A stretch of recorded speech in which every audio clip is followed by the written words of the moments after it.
intitulé le message de ce matin « Dieu fait toutes choses nouvelles ». Et c'est vraiment dans la continuité de ce que le Saint-Esprit a commencé à parler ce matin, de ce que le pasteur était en train de dire. Dieu fait toutes choses nouvelles et Dieu a des choses nouvelles pour ta vie. Dieu a une chose neuve pour ta vie. Alléluia. 2 Corinthiens chapitre 5 verset 17 nous dit « Si quelqu'un est en Christ, il est une nouvelle créature. Les choses anciennes sont passées, voici toutes choses sont devenues nouvelles. » Et c'est merveilleux, c'est la promesse de Dieu, c'est ce que dit la parole du Seigneur. Il est en train de dire que si tu es en Christ, si tu es en Jésus, si tu acceptes Jésus dans ta vie, voici que tu es une nouvelle créature. Voici que tu es une nouvelle personne. Tu vis quelque chose de nouveau et les choses anciennes sont passées, sont oubliées, ne sont plus là pour te faire du mal. Combien de fois dans nos vies on porte le poids des choses du passé? On porte le poids des choix qui ont été faits il y a d'innombrables années en arrière. Mais Dieu veut nous libérer de cela. Les choses anciennes, c'est le pardon de nos péchés. C'est les choses qui ont un poids sur notre âme, sur notre cœur. Des choses qui font que des fois tu fermes les yeux et tu te rappelles d'une situation qui te fait encore mal, qui peut te faire encore pleurer. Mais ces choses-là, le Seigneur veut les enlever, veut les effacer pour te donner des choses nouvelles. La parole de Dieu nous dit ceci. Qui est comme toi, Dieu, pardonnons la faute et passons sur le crime en faveur du reste de ton héritage. Il ne garde pas sa colère à toujours car il prend plaisir à la bienveillance. Il aura encore compassion de nous. Il mettra nos fautes sous nos pieds. Tu jetteras au fond de la mer tous leurs péchés. Le Seigneur, voilà ce qu'il veut faire. Les choses qui te font du mal, les fautes même que tu as pu faire, que tu te dis, je suis impardonnable. Lui te dit, il n'y a rien qui suis impardonnable. Il n'y a rien que je ne puisse pardonner. Il n'y a rien que je ne puisse effacer. Et ces choses-là qui sont un poids sur toi, c'est sous tes pieds que je veux les mettre. Dans le sens où tu n'as plus à porter ça. Parce que Jésus est venu porter ça sur la croix. Il est venu prendre nos angoisses, nos maladies, nos transgressions. Il est venu prendre nos échecs, nos blessures, nos traumatismes. Toutes ces choses-là sont des choses que Jésus a portées, lui, pour que nous puissions vivre libres de cela. Et on rend gloire à Dieu pour cela.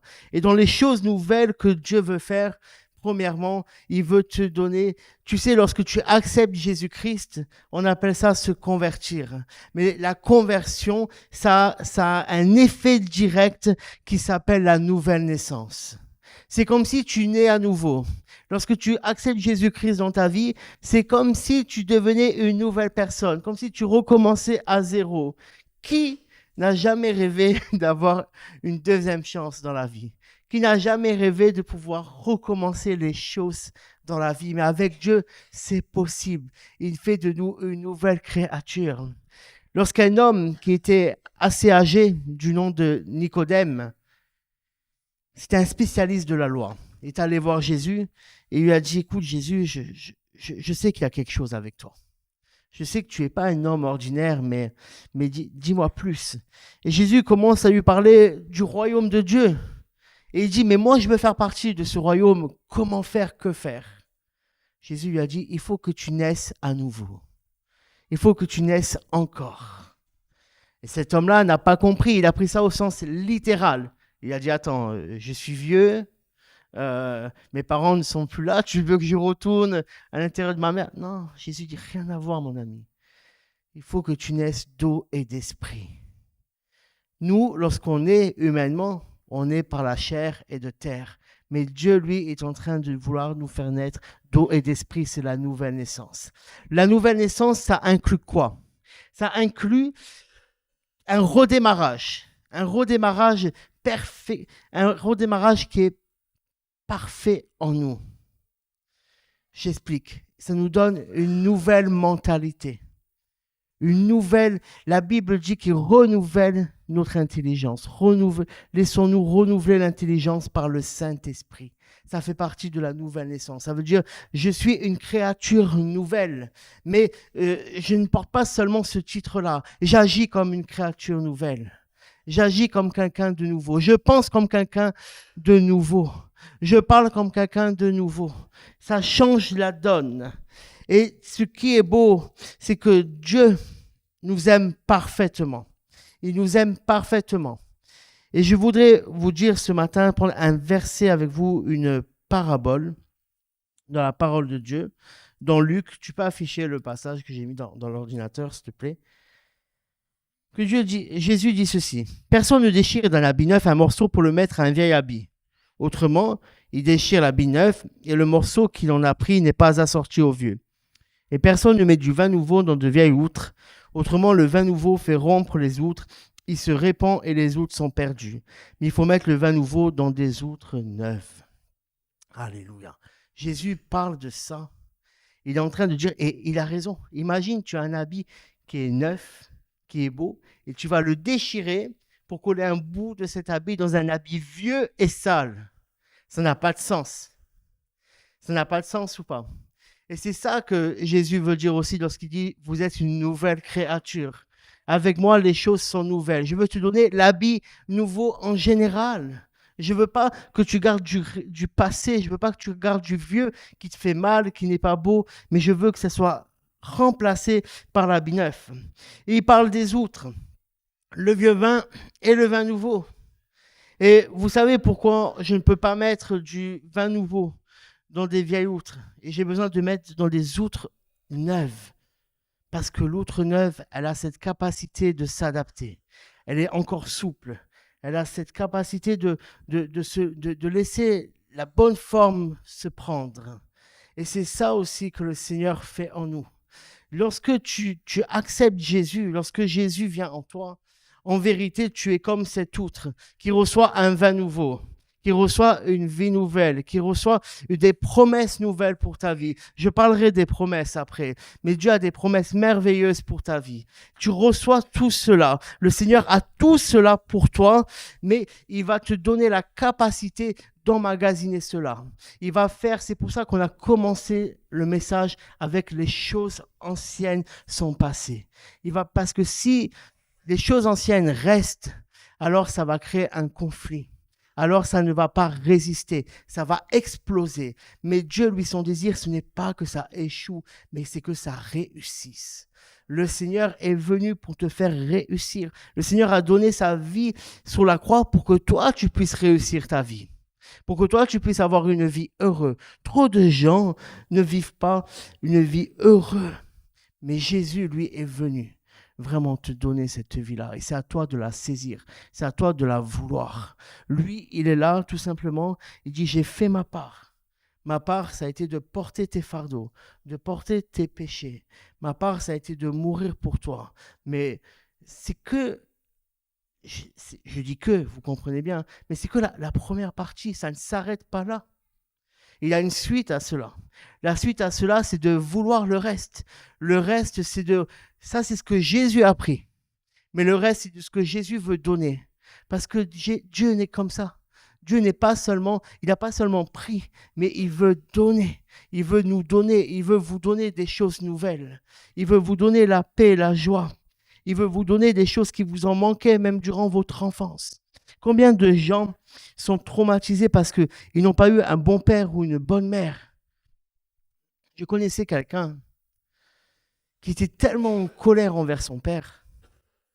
Il était âgé, il avait une enfant qui était majeure et tout, qu'il a pratiquement jamais montré sa fille à son père. Vous voyez? Elle n'a jamais connu le grand-père parce qu'il a voulu punir le père. Et tous les choix de sa vie, tous les choix de la vie de cet homme, qui était père de famille, étaient dictés par la carence qu'il avait eu enfant, étaient dictés par ce manque qu'il avait eu enfant. Mais Dieu, lui, veut combler cela. Il y a des manques, on essaye de les combler de plusieurs manières. Certains, ça va être avec de l'alcool, des produits, d'autres avec d'autres dépendances, peu importe. Peut-être même avec de la nourriture. Non, ne me regardez pas de travers, ne me jugez pas. Mais vous voyez, Dieu est le seul qui peut combler et guérir. Vous voyez? Parce que lorsqu'on a une carence, on va la combler, mais ça va juste être un temps, le temps d'un moment très éphémère. Mais lorsque Jésus, lui, vient en nous pour guérir, c'est parfait. Ça change la donne. On ne vit plus les choses de la même manière. On ne ressent plus de la même manière. On n'est plus en souffrance, mais on est dans la joie parce qu'il est venu apporter la joie. Il y a un verset de la parole de Dieu qui dit « Je suis venu changer le deuil en allégresse. Je suis venu changer le chagrin en joie. Je suis venu changer cela. » Combien de fois on vit avec des chagrins, on vit avec le deuil, mais le deuil d'une personne qui nous a quittés, mais d'autres sortes de deuil aussi qu'on a en nous, d'autres chagrins, d'autres poids qui sont là. Mais Jésus est venu changer cela. Mais pour cela, je dois l'accepter. Pour cela, je dois le vouloir. Parce que si je me plais au final, dans mon chagrin et dans mon deuil, si je me plais au final parce que ça me donne une position un peu peut-être de victime où les gens vont s'occuper de moi, alors c'est une erreur. Laisse Dieu s'occuper de toi. Laisse Dieu te guérir. Laisse Dieu te visiter. Laisse-lui te donner sa joie parce que sa joie est parfaite. Lorsque tu acceptes Jésus dans ta vie, lorsque tu viens à lui, vraiment, que tu pries, tu pries devant le Seigneur, tu dis Seigneur, voilà, je te donne ma vie. Aujourd'hui, on a tous fait ça, pour la plupart qui sont là. Qui a déjà fait ça? Tu peux lever la main. On est beaucoup à avoir fait ça. Est-ce que ça a changé votre vie ou pas? Ah, j'entends des commentaires, heureusement et tout. Sinon, ça vaut pas la peine. Sinon, le dimanche matin, on peut rester, on peut dormir. Hein. On peut allumer téléfoot. Est-ce qu'il y a toujours téléfoot? Ça fait tellement d'années que je ne sais plus, mais vous voyez ce que je veux dire? On a d'autres choses à faire. Mais non, ça a tellement changé notre vie que c'est devenu quelque chose de tellement fort en nous, tellement réel, que waouh, c'est fabuleux. Dieu fait toutes choses nouvelles dans ta vie. C'est ce qu'il désire faire. Mais il faut que Dieu veut te donner son vin nouveau. Mais il veut tout te donner. Cette autre nouvelle aussi, c'est toi. Il veut te préparer à recevoir ce qu'il a pour toi, à recevoir la bénédiction qu'il a sur toi. Un autre verset de la parole de Dieu me dit ceci. C'est dans Isaïe 43. Ne vous souvenez pas des premiers événements et ne considérez plus ce qui est ancien. Voilà, déjà, ne te souviens plus. Ne considère plus le passé. Ne considère plus les choses qui te font du mal. Ne considère plus les choses qui t'ont blessé. Cela, mets-le de côté parce que Dieu, lui, a porté cela pour toi. Et voici ce qu'il veut faire. Voici que je vais faire une chose nouvelle. Et elle est maintenant en germe. Ne la reconnaîtrez-vous pas? Je mettrai un chemin dans le désert et des fleuves dans la terre aride. Combien de fois notre vie est comme un désert? Combien de fois on peut être entouré de notre famille qui nous aime? On peut avoir des amis, une bonne situation, mais au final, au fond de nous, c'est un désert. Au fond de nous, c'est une terre aride. Combien de gens se couchent le soir et se disent, mais je me sens tellement seul. Tellement seul. J'ai des amis, j'ai de la famille, j'ai tout, mais je suis tellement seul. Dieu veut mettre dans ton désert, dans ce moment de ta vie qui est difficile, une source d'eau nouvelle, une source d'eau vive. Jésus a dit, je suis la source d'eau vive. Celui qui croit en moi, des fleuves couleront en lui. Dans la manière de dire, si tu crois en moi, toute ta terre qui est desséchée là deviendra un oasis, deviendra un océan, deviendra une source fraîche. Ça fait du bien la fraîcheur, n'est-ce pas? L'été, il fait chaud en Corse, on est d'accord? Hein, on souffre, ça dépend des gens. Mais généralement, on aime bien quoi? On aime bien aller se jeter à la plage ou pas? Ou à la piscine? Ou à la rivière, oui. La rivière, c'est trop froid pour moi. Mais, oui, mais à la rivière, mais on aime bien la fraîcheur, ça fait du bien à notre corps. Mais cette démonstration sur le physique, elle parle tellement à l'intérieur de nous. Des fois, on est toute l'année en pleine canicule de notre âme. Notre âme est en canicule. Notre âme est constamment dans le soleil. La canicule, c'est horrible. Pourquoi? Parce que même la nuit, t'as chaud. Même la nuit, il fait 30 degrés, ça baisse pas. Heureux ceux qui ont la clim à la maison. C'est ça? Ouais, j'entends ceux qui ont la clim, on dit Amen. Hein. Les autres, ils font miséricorde. Mais c'est vrai ou pas? Et émotionnellement, dans notre âme, des fois, dans nos blessures, dans nos souffrances, on vit ça quotidiennement. Que ce soit le printemps, l'hiver, l'automne, l'été, on a cette canicule, cette chaleur qui est en train de tout dessécher. La chaleur, le désert, il n'y a pratiquement rien qui pousse. Il y a très peu de vie. Et Dieu, lui, c'est la vie. Dieu, il veut mettre, dans ton désert, il veut mettre un chemin. Il veut créer ce chemin. Il veut mettre des fleuves dans cette terre aride. Et son fleuve, ce qui est beau, c'est que sa source, elle est divine. Sa source, elle est merveilleuse. La source du fleuve de Dieu, ça vient du cœur de Dieu. Elle est remplie d'amour. Cette source-là, elle va changer ta vie. Elle va t'inonder à un point que, tu vois, j'ai cette image du vase, que tu as un vase avec de l'impureté dedans, et tu remplis le vase. Si tu le remplis à moitié, est-ce qu'il y a encore l'impureté? Si tu le remplis à ras-bord, est-ce qu'il y a encore l'impureté? Quel est le moyen pour ne plus avoir l'impureté? Il faut laisser couler pour que ça déborde et que l'impureté sort.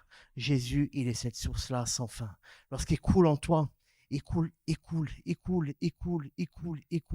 jusqu'à ce que l'impureté, qui peut être tes blessures, tes traumatismes, comme je l'ai dit, tes échecs, tes souffrances, tes maladies même, sortent. Et que tu puisses être un vase heureux avec ce que Dieu a pour toi. Il est dit aussi, les premiers événements se sont produits et je vous en révèle de nouveau. Avant qu'ils ne soient en germe, je vous les annonce. Dieu annonce ses projets.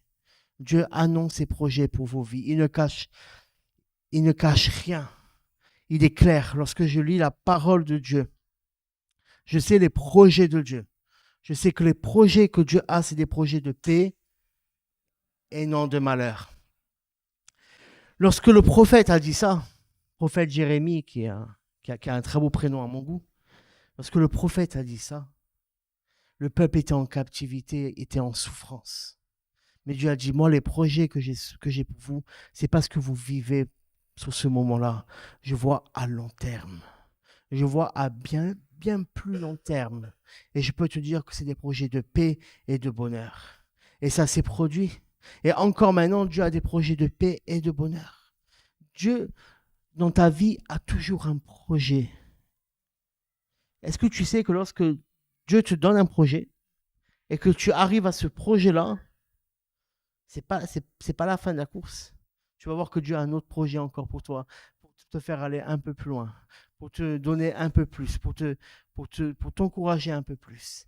Et je profite d'être là ce matin pour dire aussi, voilà le projet que Dieu a aussi pour cette église. Dieu a un projet nouveau pour cette église. Cette église, tu es rentré dans une nouvelle saison et ça se ressent. Église, tu es rentré dans une nouvelle saison. Église, il y a des choses nouvelles qui se sont faites, mais c'est que le début. En fait, tu as mis à peine le pied. C'est comme si tu as traversé le Jourdain, tu as mis à peine ton pied dans Canaan, mais tu n'as pas encore conquéri Canaan. Et pourtant, il y a toute la terre qui est derrière. Il y a toute la promesse qui est derrière. Il y a toute la bénédiction qui est derrière que Dieu veut te faire donner. Et on va rentrer un peu plus là-dedans.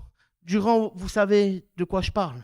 Durant les mois à venir, on va rentrer un peu plus là-dedans, un peu plus dans le projet de Dieu pour ta vie, parce que le projet de Dieu pour cette église, car le projet que Dieu a est un projet de paix, est un projet puissant, est un projet de mettre son royaume. Aussi bien que ce que nous vivons des choses nouvelles, aussi bien que lorsque nous acceptons Jésus, les choses ont changé. Nous avons été délivrés de tellement de choses, nous avons vraiment des blessures de tellement de choses. Alléluia. Combien de gens vivent du rejet? Moi, j'ai vécu pendant des années avec le rejet. Le rejet. Dès qu'on me disait non, c'était un rejet pour moi. Je le vivais mal parce que je me sentais rejeté. Mais Jésus est venu guérir cela. Il est venu guérir parce que je sais que lui, il ne me rejettera jamais. Et ça, c'est merveilleux. Vendredi, on l'a vu. Le pasteur a pris ce passage. Qui me séparera de l'amour de Dieu? L'apôtre, il pose cette question. Qui me séparera de l'amour de Dieu? Est-ce les problèmes? Est-ce la persécution? Est-ce ci? Est-ce cela? Est-ce les... Tout. La liste, elle est énorme. Et la réponse à la fin, c'est quoi? Rien. Rien ne me séparera de l'amour de Dieu. Rien ne peut te séparer de l'amour de Dieu. Dieu t'aime, quoi qu'il arrive. Dieu a de l'amour pour toi, quoi qu'il arrive. Le cœur de Dieu brûle pour toi. Je ne sais même pas à quel point tu imagines comment Dieu t'aime. Mais il faut que tu viennes à lui. Il faut que tu viennes à lui, que tu sois cette nouvelle créature. Il faut que tu passes par la nouvelle naissance. Accepte d'avoir une nouvelle naissance. Accepte d'avoir une nouvelle façon de penser. Accepte d'avoir une nouvelle façon de parler. Accepte. Refuse maintenant les choses anciennes. Refuse les mauvaises habitudes que tu pouvais avoir. Laisse Dieu changer cela. Laisse Dieu changer ton désert en fleuve. Laisse Dieu changer tes problèmes en solutions. Laisse Dieu s'occuper de cela. Combien de fois, des fois, nous sommes en échec, tout simplement parce qu'on ne laisse pas la place à Dieu, tout simplement parce qu'on veut être dans le contrôle, tout simplement parce qu'on veut encore maintenir les choses, on veut encore garder les choses sous notre main. Mais laisse cela, abandonne à Dieu. Comme il a été dit dimanche dernier, il me semble, dépose ton fardeau devant le Seigneur. Dépose-le. Tu lâches ton fardeau. Lui, Jésus prend ton fardeau. Il dit que celui qui est fatigué, qui est chargé, vienne et dépose son fardeau devant moi. Et je lui donnerai mon fardeau, qui est un fardeau doux et léger. Tu comprends? Des fois, notre âme, elle est lourde. Elle est lourde. Mais il est temps de se débarrasser de cela. Il est temps d'être cette nouvelle créature. Il est temps vraiment de laisser Dieu agir parce que Dieu veut faire des choses nouvelles dans ta vie.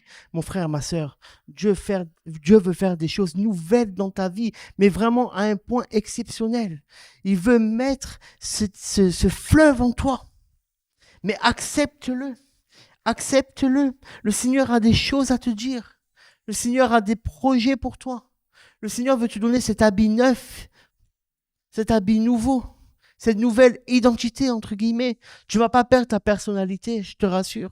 Qui de nous a perdu sa personnalité? Personne. Qui a perdu un peu de son mauvais caractère?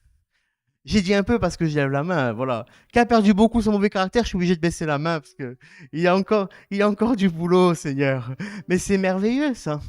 Il y en a qui disent, bon, de toute façon, j'ai un caractère de cochon. Moi, j'étais comme ça dans le monde. Je disais, j'ai un caractère de cochon et c'est comme ça. Mais non. Dieu dit, attends, je vais te donner, dépose-moi ton caractère et laisse-moi te donner un peu du mien. C'est comme les fardeaux, il est doux et léger, il est humble, il est bon. Ce caractère-là va te permettre d'endurer. Mais c'est pas, et là je veux parler à quelqu'un, c'est pas parce qu'on t'a dit que tu avais mauvais caractère, et c'est pas parce que toi-même tu dis que tu as mauvais caractère, que tu dois rester avec ce caractère-là. Ouais. Je veux vraiment te dire ça ce matin. Dépose cela devant le Seigneur. Laisse-le nous travailler et nous changer. Dieu veut faire cette chose nouvelle en toi. Tu sais que lorsqu'on vivra au ciel, on sera totalement transformé, totalement des nouvelles créatures. L'apôtre dit que lorsqu'on va monter, il va y avoir une transformation encore. Et mon frère, ma soeur, faisons en sorte que la transformation soit le plus légère possible. Laissons Dieu faire son œuvre, parce que si Dieu fait son œuvre en nous, waouh, gloire à Dieu, gloire à Dieu. Moi, c'est ça que je veux, c'est le projet de Dieu. Est-ce que tu veux vivre pour toi ou laisser Dieu te donner ses projets pour ta vie? Combien de gens ont déjà pris des décisions, c'était les pires décisions de leur vie? Je ne sais pas pour vous. Moi, j'ai déjà pris des décisions, c'était des mauvaises décisions. J'ai déjà fait des choix, mais mauvais choix. Si j'avais seulement écouté le Seigneur, j'en serais pas là. Mais Dieu, lui, il est le meilleur conseiller. Il est dit qu'il est conseiller. Il est notre conseiller, admirable conseiller. Gloire au Seigneur. Celui qui était assis sur le trône, je vais terminer, dit, voici, je fais toutes choses nouvelles. Apocalypse 21. Et dans Ésaïe 65, il est dit, je crée des nouveaux cieux et une nouvelle terre. On ne se rappellera plus les événements du début. Ils ne remonteront plus à la pensée. Dans tous les versets qu'on a vus, on voit quelque chose. C'est que Dieu veut vraiment effacer les événements anciens, même de nos mémoires. Ça veut dire que tu ne vas pas oublier, mais des fois tu penses à quelque chose et ça te fait mal encore. Ça te fait encore mal. c'est encore une douleur au fond de toi. Laisse Jésus venir se poser et guérir cela dans ta vie. On va juste baisser nos têtes. Et pendant ce temps-là, je vais refaire un appel. Si tu veux recevoir Jésus-Christ dans ta vie, si tu veux les choses nouvelles que Dieu a pour toi, être libre des choses peut-être qui pèsent beaucoup dans ton âme et dans ta vie. Tu es là sous un poids qui t'accable. Tu fermes les yeux et tu repenses à ça. Mais Jésus est venu te libérer. Si tu acceptes, simplement, comme on a dit tout à l'heure, tu lèves la main. Le pasteur ira et priera pour toi. Alléluia. Alléluia. J'ai vu ta main, ma sœur. Tu peux la baisser. S'il y a d'autres personnes encore, vous voyez, c'est très tranquille. Tu as besoin de choses nouvelles. Tu désires au final une chose nouvelle, mais tu n'oses pas. Tu aimerais venir, mais tu n'oses pas. Tu te dis, mais qu'est-ce qu'on va dire? Qu'est-ce qu'on va penser de moi? On va être heureux pour toi. On va être totalement heureux pour toi. On va se réjouir pour toi. Parce qu'on sait que c'est le meilleur des choix. Si tu demandes à n'importe quel qui dans cette salle qui a fait ce choix, et tu diras, il n'y a pas meilleure chose que j'ai pu faire dans ma vie. Tu sais, moi je te parle, je suis marié, j'ai une famille, et c'est fabuleux. Mais mon meilleur choix, ça a été le jour où j'ai rencontré Jésus. C'est ma plus belle rencontre. Ça a changé ma vie. Là, j'ai pas le temps de te raconter, mais je peux te dire que ça a changé ma vie, vraiment. Vraiment. Dieu a bouleversé, mais dans le bon sens du terme. Je vivais avec des peurs, des angoisses. Le Seigneur m'a libéré de cela. Je me posais des questions. J'étais pas heureux, j'étais pas épanoui dans ma vie. Je me voyais comme un moins que rien. Dieu a changé cela. Dieu change. Dieu fait toutes choses nouvelles pour ceux qui le veulent. Dieu va nous préparer. Il est dit qu'il prépare une nouvelle terre et des nouveaux cieux. Dieu a un projet nouveau pour ta vie. Mais il veut pleinement que tu sois épanoui. Le désir de Dieu, c'est un désir de vie. Le désir de Dieu, c'est que tu sois épanoui, que tu sois heureux, heureuse, que tu le connaisses. Parce que lorsque tu vas le connaître, alors tu connaîtras le véritable amour. Combien de gens ont cru connaître l'amour? Tu as donné ton cœur tellement de fois et tu as été blessé tellement de fois. Tellement de fois tu t'es donné et tellement de fois on n'a pas respecté ce que tu avais donné.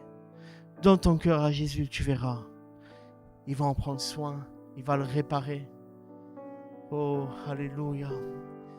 Je te redis, si tu as besoin, si tu veux faire ce pas, tu peux lever la main. Alléluia. Alléluia. Oh Seigneur, à toi la gloire. Seigneur, je te prie pour notre sœur qui a levé sa main, Seigneur. Je te demande de la visiter, Seigneur. Que maintenant tous les fardeaux soient déposés, Seigneur. Que tu les prends, Seigneur. Toutes les souffrances, les tristesses soient déposées, Seigneur. Au nom de Jésus, je déclare que tout ce qui fait du mal à ton âme soit maintenant arrêté. Que toute culpabilité s'arrête dans ta vie au nom de Jésus. Que toute souffrance s'arrête dans ta vie au nom de Jésus. Le Seigneur vient consoler ceux qui ont le cœur brisé. Le Seigneur vient relever ceux qui ont le cœur brisé. Alléluia. Et il est même dit qu'il met un cœur nouveau. Ton cœur qui a été abîmé, ton cœur qui a été fatigué, ton cœur qui a été meurtri, le Seigneur renouvelle. Le Seigneur renouvelle ton cœur. Reçois de sa présence, reçois de son amour. Je déclare maintenant que tu reçois l'amour de Dieu. Saint-Esprit, touche un peu plus ma sœur. Touche un peu plus ma sœur, Seigneur. Touche un peu plus ma sœur, Seigneur. Qu'elle soit dans ton amour, qu'elle reçoive de ta présence et de ton amour. Qu'elle soit guérie maintenant, au nom de Jésus. Parce qu'elle est une nouvelle créature et tu fais toutes choses nouvelles dans sa vie. Au nom de Jésus, au nom de Jésus, au nom de Jésus. Alléluia. Gloire au Seigneur. Gloire à Dieu. Je prie pour les gens qui écouteront ce message. Soyez visités. Si tu n'as pas accepté Jésus, tu peux l'accepter là. Tu marques un commentaire. Tu peux trouver notre contact. C'est facile de le trouver sur Internet. Tu vas sur Bethel, Corse, et tu trouveras notre site Internet. Il y a un contact. Et écris-nous. Nous pourrons prier pour toi aussi. Sois béni, sois renouvelé. Au nom de Jésus. Amen.